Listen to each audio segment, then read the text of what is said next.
विषय आज का है वो भारतीय जनता पार्टी की चुनावी सफलता और संगठनात्मक विस्तार। आप सब जानते हैं आज भारतीय जनता पार्टी विश्व की सबसे बड़ी राजनीतिक दल है। सबसे ज्यादा किसी राजनीतिक पार्टी के सदस्य हैं तो वो भारतीय जनता पार्टी के सदस्य हैं। हमारे सदस्य संख्या लगभग 18 करोड़ के आसपास है और मध्य प्रदेश में हमारे जो सदस्यों की संख्या है वो लगभग 1,80,00,000 से ज्यादा हमारी संख्या मध्य प्रदेश में है। जब हम भारतीय जनता पार्टी की चुनावी सफलता और साथ में संगठन के विस्तार की बात करते हैं, बहुत संक्षिप्त में बताना चाहूंगा कि जनसंघ की स्थापना श्यामा प्रसाद मुखर्जी जी के द्वारा 1952 में हुई। उसके बाद से भारतीय जनसंघ कांग्रेस पार्टी की जब सरकारें होती थी देश के भीतर और प्रांत के भीतर, तो हमारे मुख्य विपक्ष की भूमिका भारतीय जनसंघ की होती थी। इमरजेंसी लागू हुई, 77 तक देश में इमरजेंसी लगाई इंदिरा गांधी जी ने। उसके बाद में सारे राजनीतिक दल जो कांग्रेस का विरोध करते थे उन्होंने जनता पार्टी बनाई और जनता पार्टी की सरकार बनी। जनता पार्टी की सरकार 3 साल चली, लेकिन उसमें अंतर विरोध उत्पन्न हुए।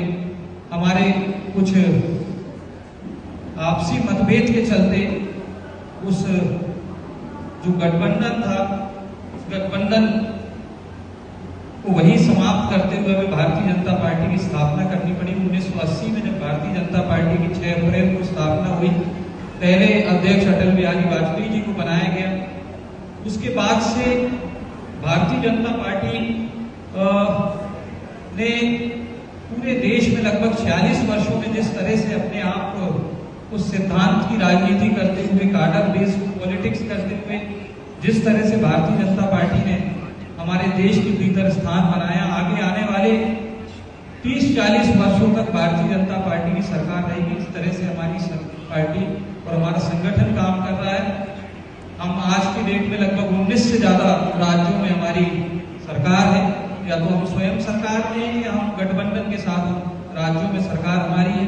केंद्र में भी मोदी जी के नेतृत्व में सरकार तीसरी बार बनी है।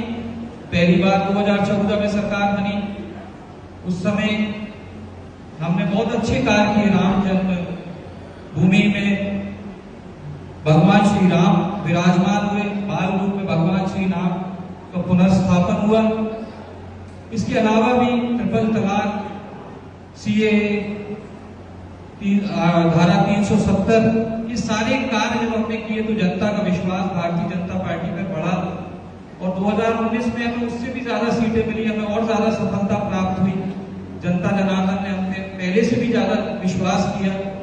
2024 में जो चुनाव संपन्न हुआ उसमें सीटें हमें जरूर कम आई है, मगर हमने गठबंधन की सरकार बनाई। हमारे गठबंधन का परिणाम बहुत अच्छा था और अभी भी आप देख रहे हैं बहुत अच्छे से भारतीय जनता पार्टी गठबंधन की सरकार चला रही है। मैं 1980 से जब हमारी चुनावी सफलता और संगठन ने उन दौर में किस तरह से बदला, मैं उस पर भी यदि अपनी बात रखूं तो पहला दौर कहलाएगा 1980 से 1989 का दौर। ये कह सकते हैं आप स्थापना और प्रारंभिक दौर था जब भारतीय जनता पार्टी को पूरे देश में बहुत ज्यादा संघर्ष करना पड़ा। 1980 में जब स्थापना हुई, इसके बाद इंदिरा गांधी जी की हत्या के बाद में भारतीय जनता पार्टी के देश के अंदर सिर्फ 2 सीटें आई लोकसभा चुनाव में। 1984 की मैं बात कर रहा हूं, क्योंकि पूरे देश में एक सहानुभूति की लहर थी, कांग्रेस पार्टी को उसका लाभ मिला और भारतीय जनता पार्टी सिर्फ 2 सीटों पर यहां जाके सिमट गई।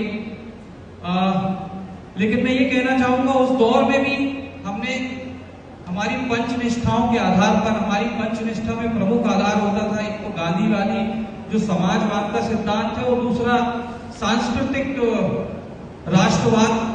जब हम सांस्कृतिक राष्ट्रवाद की बात करते हैं तो हम धर्म से ना जोड़ते हुए हम ये कहते हैं कि भारत देश में हमारी बहुत ऐतिहासिक सांस्कृतिक धरोहर हमें मिली। हम बहुत संपन्न रहे सांस्कृतिक रूप से, हमारे रीति रिवाज, हमारी भाषाएं, हमारी परंपराएं के माध्यम से हम राष्ट्रवाद की बात करते थे। लेकिन उस दौर में विरोधियों ने उसको धर्म से जोड़ा और हम पर आरोप लगा कि हम हिंदू हिंदू राष्ट्रवाद की बात करते हैं, हम हिंदू नेशनलिज्म की बात करते हैं, जबकि भारतीय जनता पार्टी ने उस दौर में कल्चरल नेशनलिज्म की बात की थी। लेकिन 89 के समय आते आते तक उस समय राजीव गांधी जी की सरकार थी। 89 का दौर आते आते राम मंदिर को लेकर विश्व हिंदू परिषद ने पूरे देश में एक आंदोलन सा छेड़ दिया था। फिर नया दूसरा दौर प्रारंभ होता है और वो दूसरा दौर आप राम मंदिर आंदोलन या संगठन विस्तार के रूप में भी आप उस दौर को याद कर सकते हैं। वो दौर 1990 से लेकर 1998 का दौर था। इस दौर में भी भारतीय जनता पार्टी को चुनौती का सामना करना पड़ा। राजीव गांधी जी की हत्या के बाद एक फिर लहर चली और फिर देश में नरसिम्हा राव जी के नेतृत्व में कांग्रेस पार्टी की सरकार बनी। नरसिम्हा राव जी जब प्रधानमंत्री थे तो उस समय तत्कालीन वित्त मंत्री डॉक्टर मनमोहन सिंह जी थे।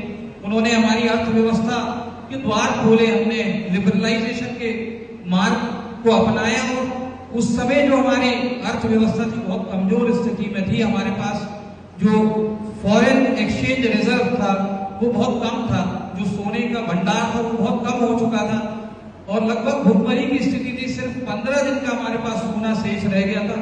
उस दौर में भारतीय जनता पार्टी ने अपने संगठन का विस्तार किया। हमने संगठन को मंडल और जिला स्तर पर मजबूत किया और साथ में वो ये दौर भी था जब हमारे पूर्व उप प्रधानमंत्री लालकृष्ण आडवाणी जी ने रथ यात्रा निकाली थी। विश्व हिंदू परिषद ने पूरे देश में आंदोलन किया था। तो इस वजह से भी भारतीय जनता पार्टी की स्वीकारता पूरे देश में हुई थी और हमारा जिला और मंडल स्तर पर हमारे और बूथ स्तर पर हमारे कार्यकर्ताओं की